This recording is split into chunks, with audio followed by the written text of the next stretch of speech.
Hello, people of the internet. Welcome to the show. He's P. I'm J. This is the P&J Show.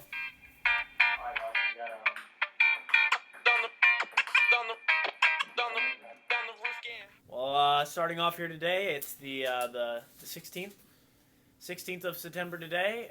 You'll be seeing this probably on the 17th, as we do record our shows a day before. Today on the P&J Show, it's our second episode, and we actually have the full crew here today. We have our executive producer, Ryan Stites. We have our sports analyst and political analyst, public intellectual, Griffin Lenhardt. But starting off today, we're going to do a little bit of Waterloo talk. I mean, really the week that everybody looks forward to, homecoming week. You know, less homework. The teachers are a little bit more looser. Everybody's just out there trying to have fun. They are. Everybody's. They really are. And then Miss Geeney tries real hard with the Powerpuff football, which is always a good for the fans. Yeah, the Powerpuff football is always good. And we have the dress up days. Is that right? Yep, the dress up days, the theme days. We're not sure what they are this week, but as soon as we I'm sure they'll be below par, just like every other year. But we'll see.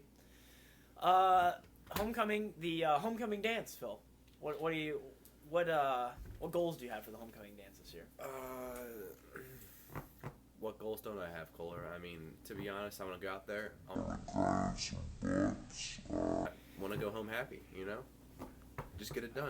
That's quite some lofty goals there, Phil. Who you gonna call? Ghostbusters! Well, at homecoming, you can win them all. Anything's possible at homecoming. Yep. Okay, so we're there has been in the hallways of Waterloo some, shall we say, scraps in the drama, if you will. But 2 female assailants. We won't mention names on the P&J show. We have respect. Derogatory comments. There were. It was just in the hallways. It was just plain nasty. It was nasty. There was no physical violence in the hallways. There was just derogatory comments, and one of the women did receive AR. I believe it was Thursday it happened. Yeah. We can't make drama happen in Waterloo, even though it does happen every day. We can't make it happen on a Friday. Okay. Next, we've got quite possibly the best homecoming proposal. I think it is the only one that we've seen so far this year. Yes, that's very true. So that would put it on the top leaderboard. Mm-hmm. Exactly. Ryan Stites not doing his job, but it's fine. Look at that man. What have I not been doing? Look at that man. You want me to pause it? What a man. No, it's fine. Yeah. It's fine. I mean, no, you don't have to. Today we have a very important guest. He's not a guest. He's not a guest? No. He's not a guest, folks. He is part of the show now. He's our sports and political analyst. An integral part of the show. Integral part of the show. He's a public intellectual. He really is, folks. I mean, whatever this man says, it just has to be right. You have to just only agree facts. All the time. With that, we'll be introducing Waterloo's own Griffin Lenhardt. Thanks, Philip and Kohler. It's a real pleasure to be here on the P&J show for its first second ever airing. Kohler's over there sitting a little cold, camera shy. Okay, in politics, I spotted a local man at Barnes & Noble this weekend still wearing a Bernie Sanders pin. Man, he is not going to win the presidential election. In other recent news, Hillary Clinton comes down with pneumonia. Bill Clinton thinks it's the flu. Was it the flu? Was it pneumonia? Or was this just another one of Bill's ladies he just forgot and got mixed up in? This is really hurting Hillary, as now she's losing to Donald Trump by 6 points in the local poll. But also rumors have been spreading that Hillary Clinton is now dead. We're unsure about that. We'll have to get back to you a later date to see if she's still alive or not. Hillary, we're hoping for the best. Other dying news, U.S. women's soccer. 2 years after the FIFA Women's World Cup, women's soccer still has more people on the field than they do in the stands. Waterloo boys soccer accomplished a big feat last night.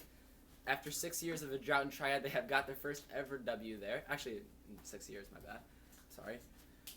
Waterloo volleyball won against Jerseyville last night in straight sets. Congrats to the volleyball team. I think the bigger win was helping Dalton Blanchard get a date to the homecoming dance.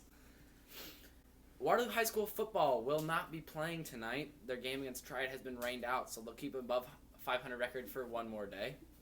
Just kidding, football. We're hoping that you'll make it 3-1. We're rooting for you. Columbia has another test after coming off their big win against DuPo last weekend. For those of you who don't know, DuPo is the perennial power for 618 football. Yeah, they have a good team year in, year out, but Columbia got the best of them this year. So good luck to the Columbia Eagles tonight against Westland. All right, folks, I think that's all I have for you for my first ever show on the P&J Show. It's been a pleasure. Welcome back. Great job by our sports and political analyst, Griffin Lenhardt. You know, Kohler, I think we might have to have him back next week. I think we just might. On to our next category, a returning category to the show. A fan favorite. A fan favorite, Urban Dictionary Words of the Week. Let's pull up our first one here, Phil. Our first word is porch dog. Now, we are not racist here at the P&J Show. Not at all. So don't take this the wrong way. Well, actually, it's nothing. It has nothing to do with race, is what I'm trying to say. But a porch dog is a person who frequently attacks others in speech or writing. But this person does not pose an intellectual threat Whatsoever. So basically, we're talking about the trolls of the internet, the ones that I don't want to say all bark and no bite. Yes. On an intellectual Yes. Our next Urban Dictionary word of the week is peasant vision. Now, this is something that really hits home for me. I have had to put up with it. Peasant vision. Television channels you can get without a cable or satellite TV subscription. So basically, when you buy the TV, those channels. And Ryan is back there watching TV. Ryan is watching the local news right now while we're trying to get a show done. I guess he's trying to gather a broader spectrum for our next topic, which is world news. World news. World news. As you all know, our returning category, I literally typed world news into my phone, and whatever pops up, we have to talk about. Would you like me to do the computer or on your phone? On my phone. Sounds good. On the computer. Why do we have the computer? Oh, okay. Oh well, my, we've got a good one here. We have two real downers for you today. We have. But what really is the news these days, Phil? It really is just tells you who dies. There's really nothing positive about it anymore. We have a Brazilian TV star drowns on the set of a soap opera. You know, they probably. I mean, he you know what what this really boils down to is somebody taking their role too seriously. Yes. We've seen this many times.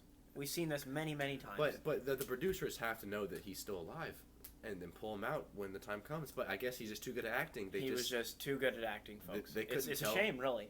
U.S. says it killed IS Information Minister Al-Fayed. Which is a good thing. Which is a good thing. He's the. It looks like he's a director of ISIS. Yeah, it looks like an important high up in ISIS. The Pentagon says a U.S. airstrike has killed one of so-called Islamic State's most senior leaders, Wali Adel Hassan Salman Al-Fayed. That was impressive. What you just did there. That takes great phonetic skills. He needs some milk. Another returning category on the show, This Day in History. Phil, if you do the honors of searching it. It's our final segment of the show. Also, folks, while Phil is searching this up, I'd like to introduce a new thing we're thinking about experimenting on the show. We have our email, and Phil will leave it in the description below. I will. We're going to think about starting up a mailbag next week in which you guys send us emails, your questions, and we'll answer them live on the show during a category, or during a segment of the show. Also, the email will be up on our Twitter. You can go ahead and follow us at P&J Show on Twitter. Phil will have that in the description too. So just another great idea for the show, and we'd be happy for you guys to send us your questions. This day in history, September 16th, is actually Mexico's Independence Day. It is. I'd like to point that out. This is the day that, what was it? The Santa Anta? That doesn't sound right. No. I think it was a pastor. I think what happened is it started to rain tacos. It's raining tacos from out of the sky. Tacos, no need to ask why. And they made it a national That's holiday. incredibly insensitive to the Mexican people. In 1845. Yep. Riveting news, folks. He was Riveting stabbed news. by a fellow Mormons in Nauvoo, Illinois, Ooh. because he's believed to be a Christian spy. A Christian spy. All right, Macy, go ahead. Who let the dogs out? Yep, just okay. Yeah, well, don't jump off, Macy. And do you think that'll do it? That'll do it. That'll do it. Give me a piece of paper. Thank you, folks. I'll throw a towel. Thank you, people of the internet, and stay tuned for next week's episode.